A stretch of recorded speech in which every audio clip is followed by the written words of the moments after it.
What is going on, everybody? Nitro Freak here, back with another movie review. It's been a while. The last one I did was The Joker, which was a phenomenal film, and Joaquin Phoenix right now is a front runner for the Oscar, which he should get, in my opinion. But let me talk about Adam Sandler for a little bit. He stars in this movie. Now, he's the only real known actor in this film other than Idina Menzel, but she's more of a Broadway character. She's more of a singer. She's been in a couple of films like Deck the Halls. Who cares? Frozen, she's been in. She's been in a couple films, but honestly, you don't really know her for her acting. You know her for singing and Broadway, but that's not the point. The point is, the reason why I'm reviewing this one and what's so special about this one is because it has such mixed reviews through the audience on Rotten Tomatoes. It's sitting at a 67% on the audience reviews on Rotten Tomatoes, while the critics put it as a 94%. Like, not a lot of critics saw it as a bad movie. They actually saw it as a great movie. This one, I'm going to side with the critics right off the bat. Uncut Gems is about this guy, Howard, that is a degenerate gambler. He owns a jewelry shop in the jewelry district, the Diamond District in New York City. And he has basketball players like Kevin Garnett, like all of his friends come and try to shop for jewelry. He brings in a lot of guys, blah, blah, blah, blah, blah. Actually, it wasn't Kevin Garnett. It was actually Kevin Garnett's friend who brings in all of the players and stuff like that. And he brings in Kevin Garnett this one day. And as he's bringing in Kevin Garnett, Howard receives this gem from, like, Middle Earth. And the gem is supposedly worth about $750 to $1 million.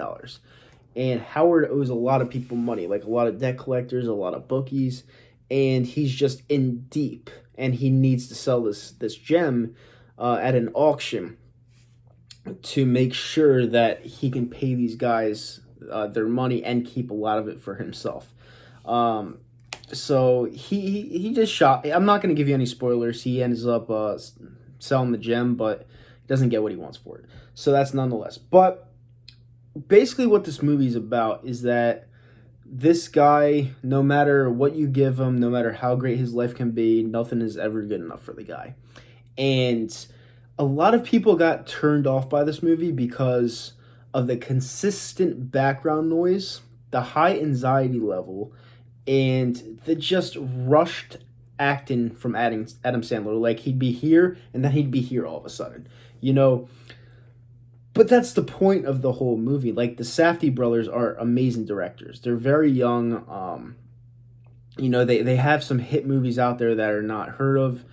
And they did an amazing job with this film. Now, this movie, I'm going to tell you right now, is not for everybody. And this is where I saw the mixed reviews. I saw people saying it was a terrible movie because their anxiety levels were up to here in the middle of the movie and they couldn't take it. But you know what? The thing about Adam Sandler is people go to see Adam Sandler because they think they're going to see a funny movie. This is probably one of the more dark movies I've seen in a very long time.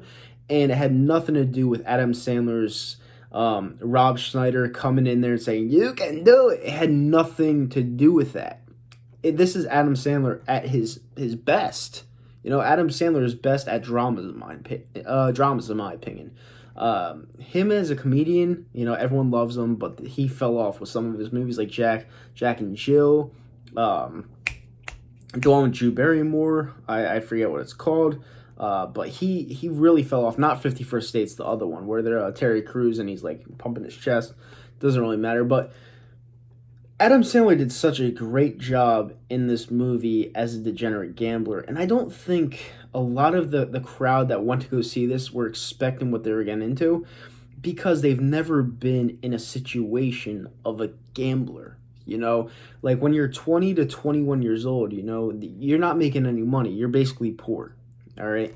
And you see that you win money. If you win money on a gambling site your first time, you're going to be like, oh shit, this is free money.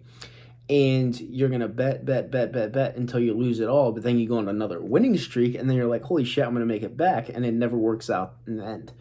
A real degenerate gambler, or who used to be a degenerate gambler for anyone that knows what I'm talking about, you could realize where this movie was coming from the jump. The guy, no matter what he hit for, he always saw the money as paper, and he just didn't give a shit. He didn't care about his family. He didn't care about his side chick. He didn't care about anything. He just wanted to get high, and that was his biggest purpose in life. And the mixed reviews, I don't really understand them, but I will say this. There are a lot of people in the world that tend to go after headlines.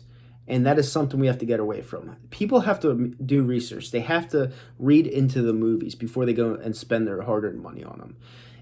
If you're going into the movie, thinking that you're going to get somewhat of a comedy slash drama, then yeah, I don't understand. Like, I really don't understand the whole anxiety thing where you give it 1 star. Like, I just don't get that, because they said it in the trailer. Like, the trailer showed you that this guy needed help. And when someone needs help, how the hell are they going to make a comedy out of that? Like, there's just no way. But long story short, movie's not for everyone, not for kids, 100% not for kids. The ending was fucked up. And that in itself would give people anxiety. So if you have anxiety, this movie's not for you. It's just not. Because my heart was racing, dude. I loved this movie. Loved this movie. I will give this movie a 9 out of 10.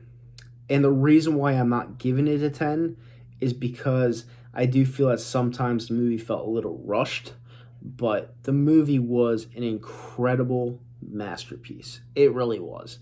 And people could disagree all they want, but I'm siding with the critics on this one. If you want to see a movie that gets your heart racing throughout the whole movie, your anxiety is going to be up to here, you want to feel like you're living through the moment, this movie is for you. It's an incredible movie, and right now I do have Joaquin Phoenix as the lead, the front runner for the Oscar for lead actor in a role. Adam Sandler's very close. He's very close, and he should get high praise for this movie. He really should. But like I said, it's not for everybody. So don't take this thinking, oh, I should go see it because he's saying it's a great movie.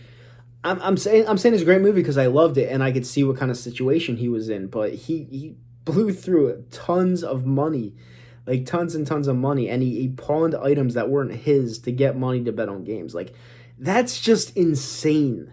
That's insane. That's like beyond degenerate level. But it was heart racing. It was phenomenal. It was great. Definitely not a family movie. If you've been through the ringer with gambling in your life, go to the movies alone to see this movie. You would absolutely love it. Love it. You love it. With that being said, I'm going to get on out of here. That's my review of Uncut Gems without any spoilers. Because, let's be honest, the review with spoilers would be way too easy. But yeah, go see this movie. It's not for everyone, though.